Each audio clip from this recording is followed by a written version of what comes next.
Scanning for audio.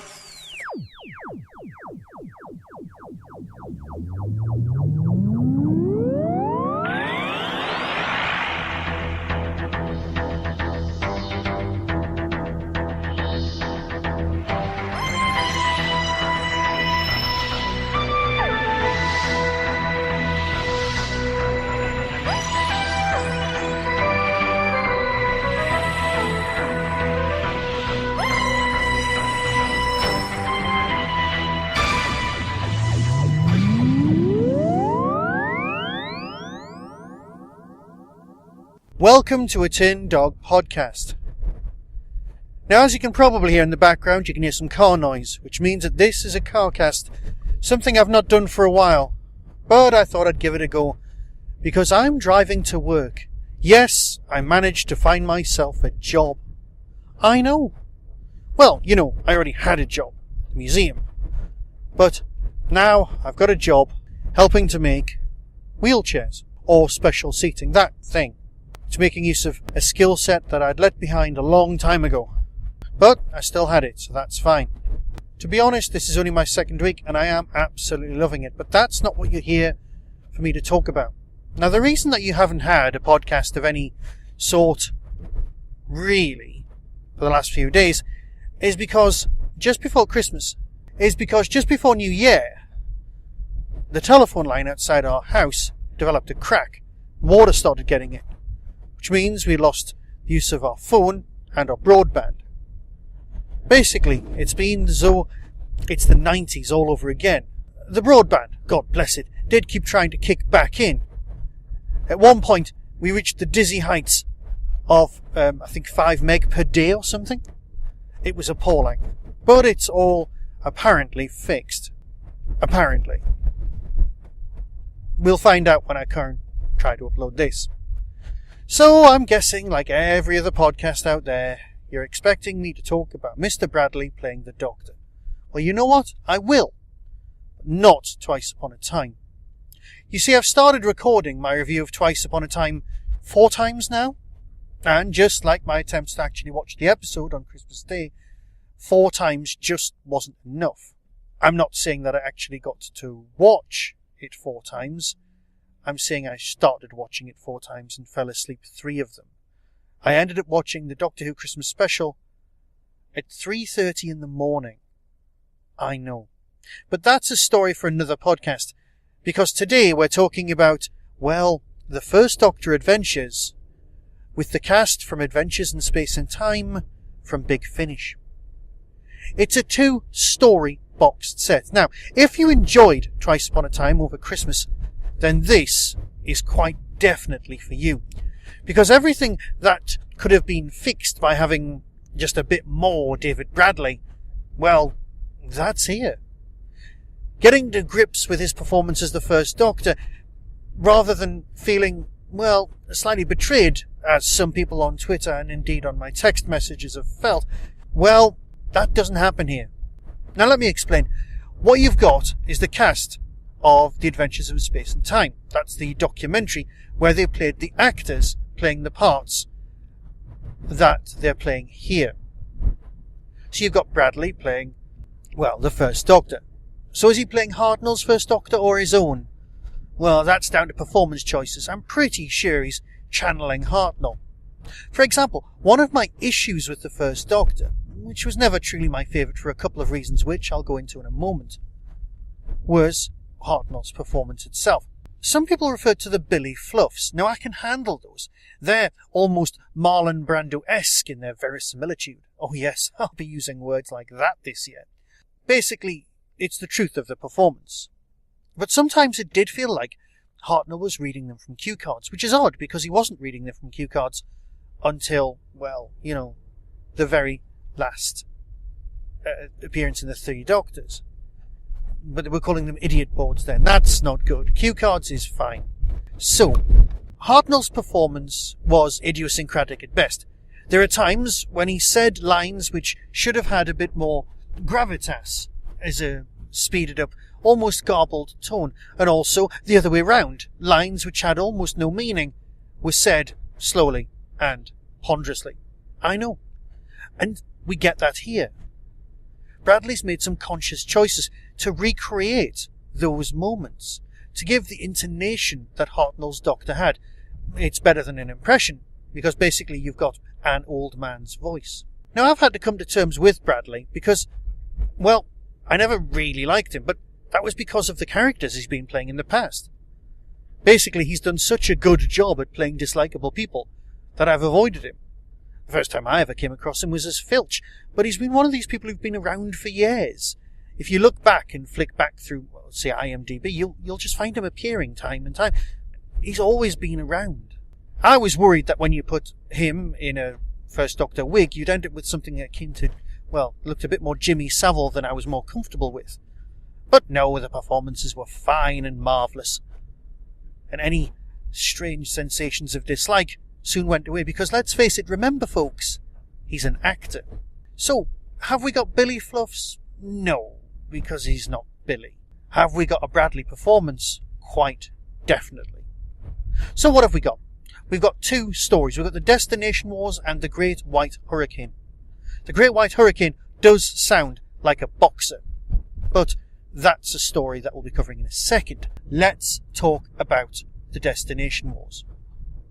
Now, one of the main themes of returning back to Earth is covered here, because we're dealing with a Barbara, Ian, and, well, the Doctor's granddaughter Susan storyline.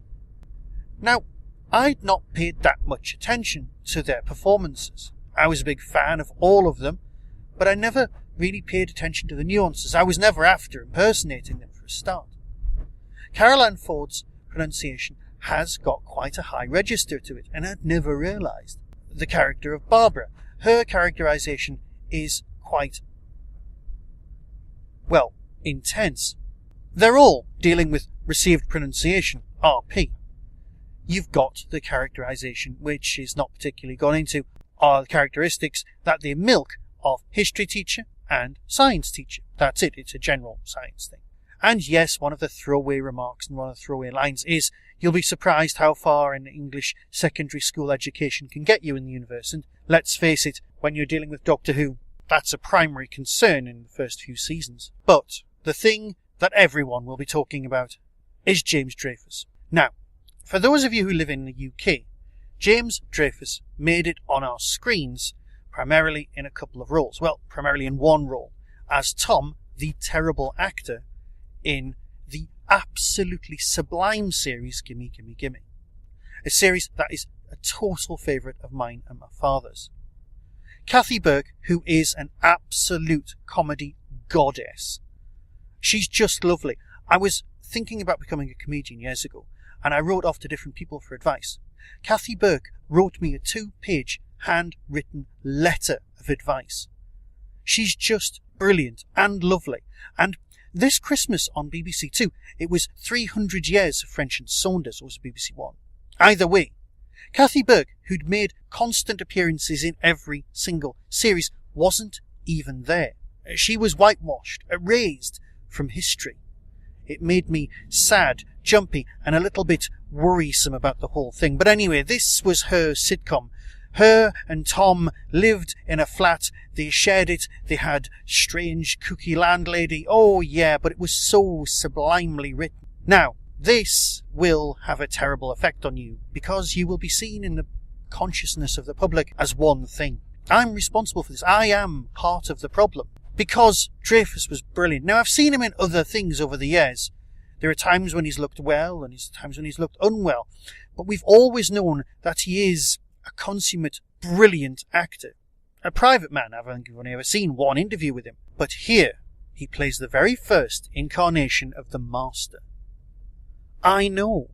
The Master in a First Doctor story. Now that is a brave decision. Somebody pre-Delgado. I know. And the thing is, if you listen to the extras, it gets even better. Not only have we got him for this story, but apparently this was the 3rd story he'd recorded for Big Finish. The 3rd. I know. That's pretty impressive if you ask me. Because this man gives the single most malevolent performance as the Master ever. I mean, I have trouble putting actors into order who've played the Master. I adore the Beavers one. He's got to be top, right? But that is picked almost match for match by the Big Finish current Master, the bald one, yeah? Let's not go down that road, in case there's some stories you've not heard. Then there's Missy, but no, Missy's not as good as Delgado. So you've got 4 great ones. I can't believe that Anthony Ainley, the Master I grew up with, is number 5. I'm not a huge fan of John Sim, but that was more to do with the choices of script that he was given rather than the performances he chose to give. There's testimony to that in the last TV series. But you know what? Dreyfus is up there. Dreyfus is incredible as the Master. I am over the moon we have more stories, and I will be so happy when we hear him come back. Who else is he going to take on? The thing for me that's most important is that if you're willing to do this for this series, what else are you willing to do?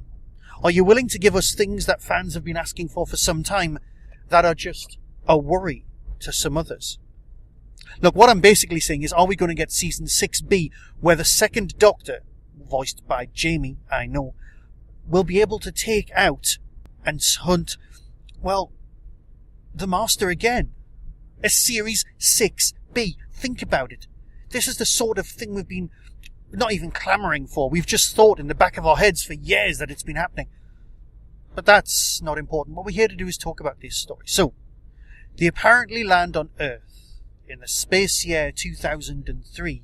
Things are not exactly as they seem. And because this is a carcast, I can't read you out the synopsis just. So because I don't want to give any spoilers, and you know that the Master's on the front, I just need to say that of course there's a time travel aspect to the story, but of course, in keeping with tradition, there will be no mention of the word Gallifrey for this particular Doctor. Our world and our tutors, all of that business is better, and it is definitely not going against the grain to say that they went to school together. Susan recognises him, so the chances are that this is the Master as the great inventor. Oh, it's just glorious as a story. Yes, there's not as many aliens, but you know what? There are some robots in this, and you can picture them perfectly. You're picturing this, you're imagining this in black and white, but you're also imagining this with great effects. Not brilliant effects that you'd see these days, not CGI, but you can picture them. You can picture the large, flat, Ray Cusack-designed gloriousness of the shiny silver sets. And don't ask me to say that again. Crashing on. Your first story is basically one of, let's visit the world, let's sort out the problem, and let's deal with it. And the problem happens to be the Master and his weirdo plans. Number 2 brings us to the world of the purely historical. Not the pseudo-historical, where you've got an alien interfering with the landscape. That's the realm of Doctor Who. No, the first Doctor was dealing with history because it was here to educate and inform. And because you're educating and informing, you've got the first Doctor in Earth history. Not only is it Earth history, but it's Earth history that only Barbara seems to have heard of. And I, for one, being from the UK, hadn't. It's a Doctor Who story set in New York. 1888, if memory serves, and it so often doesn't. And it is at the time, literally, of the thing in the title. Now, the only thing that threw me was, when I'm listening to these audios, they haven't got subtitles for each of the individual episodes. Oh, there's something brilliant happens at the end of the first story. You get the first minute of the next story. I know. That is an editorial choice that made me grin from ear to ear. Just like the old-fashioned TV Doctor Who, your next story begins with a cliffhanger for the next story. One begins, one ends. It's just a brilliant thing. It wouldn't even have occurred to me if I was producing these. And that's why Big Finish haven't hired me. I'm sure there are other reasons, but let's not go down that road today. So what's this one about? Well, they land in New York. Ian is almost immediately shot, and then the weather arrives. The villain in a Doctor Who story is the weather. It couldn't be more British if you tried. And this is set in New York. It's got a whole Gangs of New York feel to it, but obviously it's set years later. It's when the gangs are phasing out their power and redefining themselves as something less than helpful, not looking after their own communities half as much as they once were. And, of course, you've got the storylines, the A plot, the B plot, let's separate them off. Let's have Susan and someone. Let's have the Doctor and someone. And let's have Barbara and Ian stick together. A split narrative 3 ways allows you to fill up the time and have an exciting thing going on. It's classic storytelling. It is so recreative of its time, but it's not boring at all. If you have time for the old series, then this is for you. I know that originally Nick Briggs wanted to bring back this cast and do the exciting adventures with the Daleks, and it's the BBC who are dragging their feet on that one. But you know what? If schedules allow, then this is a boxed set. Not only worth having, but it's worth collecting full sets of. It truly is. So don't worry. The Master will return. This is not something to think, oh, they've replaced certain actors. Oh no, Carol Ann Ford's not going to work. And I know that the bloke who plays Ian Chesterton is quite old, but at least he's producing some great work still, and so on, and so on. Forget all of that. That's not what this is about. There's no recasting going on. There isn't. There's just another strand of storytelling. Don't be afraid. Embrace it. See it for what it is. It's just another set of great stories. So with that, I'll fade away and I'll play you the trailer and I'll let you experience for yourself the wonder and excitement that is the new, old First Doctor. Coming soon from Big Finish Productions, The First Doctor Adventures, Volume 1. Attention, citizens. The broadcast will begin in 2 hours. It means we are stranded on destination, child.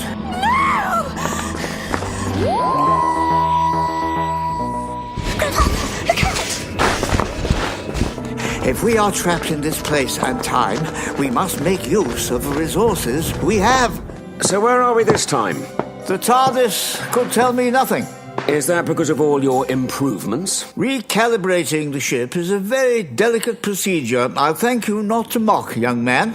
Barbara, look.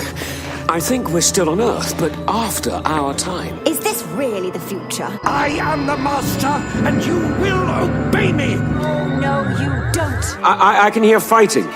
In the street. I'm not sure we should... Ian! Yes. This time, most definitely Earth. Get off me! Susan! Unhand her, sir! Back off! All of you, just back off! Kid, put the girl down. Like your friend. I stood in the wrong place at the wrong time. You need to get us some food. Why should I help you? Because I'll hurt you if you don't. The storm has begun. Hundreds will die. And if we're not out of here soon, we may be among them. Hero, dear. Well, I suppose we'll just have to go and take a look. Are we quite sure it's safe? Are we ever? Big Finish. We love stories. 2018 brings with it 3 brilliant conventions, all held at the Derby Quad. ShadowCon 2. The UFO convention will be on June the 30th, 2018. Hooverville, the best little Doctor Who convention in the world, is on Saturday the 1st of September, while Big Finish Day is on the 3rd of November 2018. All tickets are available from the Derby Quad website.